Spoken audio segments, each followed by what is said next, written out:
اعوذ باللہ من الشیطان الرجیم بسم اللہ الرحمن الرحیم۔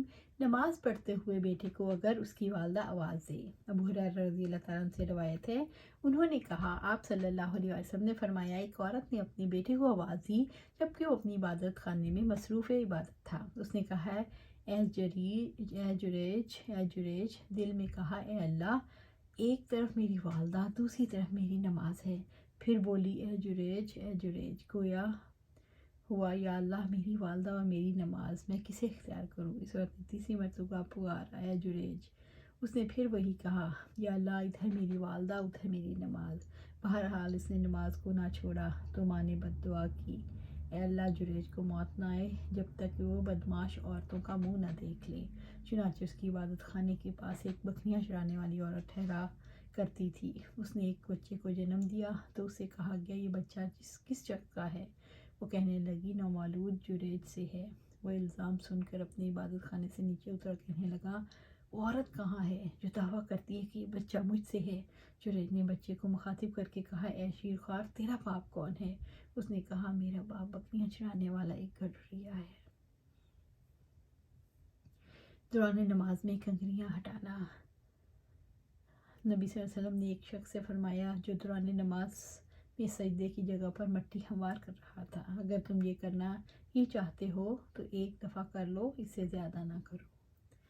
دوران نماز میں سجدے کے لیے کپڑا بچھانا۔ انس رضی اللہ عنہ سے روایت ہے، انہوں نے فرمایا، ہم سخت گرمی میں نبی صلی اللہ علیہ وسلم کے ہمراہ نماز پڑھتے تھے۔ جب ہم میں سے کسی کو زمین پر اپنا چہرہ رکھنے کی ہمت نہ ہوتی تو زمین پر اپنا کپڑا بچھا کر اس پر سجدہ کر لیتے۔ دوران نماز میں کون کون سے کام عمل میں لانا جائز ہیں؟ حضرت عائشہ رضی اللہ عنہا سے روایت ہے، انہوں نے فرمایا، جب رات کے وقت نبی صلی اللہ علیہ وسلم نماز پڑھتے تو میں آپ کی طرف پاؤں پھیلا کر لیٹی رہتی۔ جب آپ سجدہ کرتے تو میرا پاؤں دبا دیتے، میں انہیں اٹھا لیتی، اور جب آپ کھڑے ہوتے تو میں پھر پاؤں دراز کر لیتی۔ ابو ہریرہ رضی اللہ عنہ سے روایت ہے، وہ نبی صلی اللہ علیہ وسلم سے بیان کرتے ہیں کہ آپ صلی اللہ علیہ وسلم نے ایک دفعہ نماز پڑھی تو فرمایا، شیطان نے میرے سامنے آ کر مجھ پر حملہ کر دیا تاکہ میری نماز خراب کر دے۔ اللہ تعالیٰ نے جب مجھے اس پر قدرت دی تو میں نے اسے گردن سے دبوچ لیا۔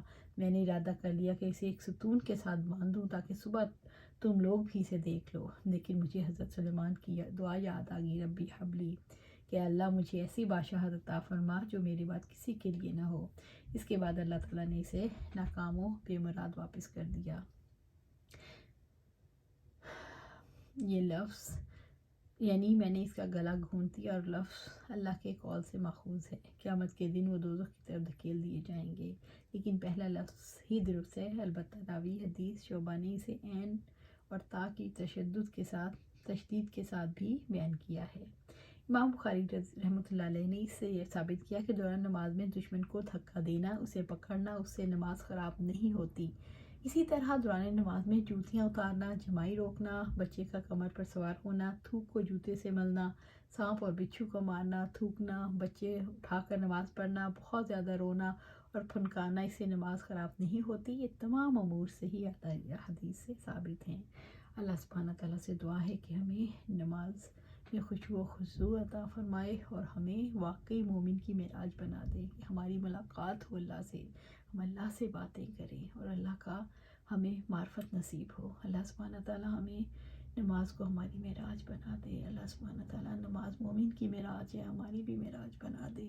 اللہ سبحانہ تعالیٰ نماز مومن کی معراج ہے، اللہ تعالیٰ ہمیں بھی، ہمارے لیے بھی نماز کو ہماری معراج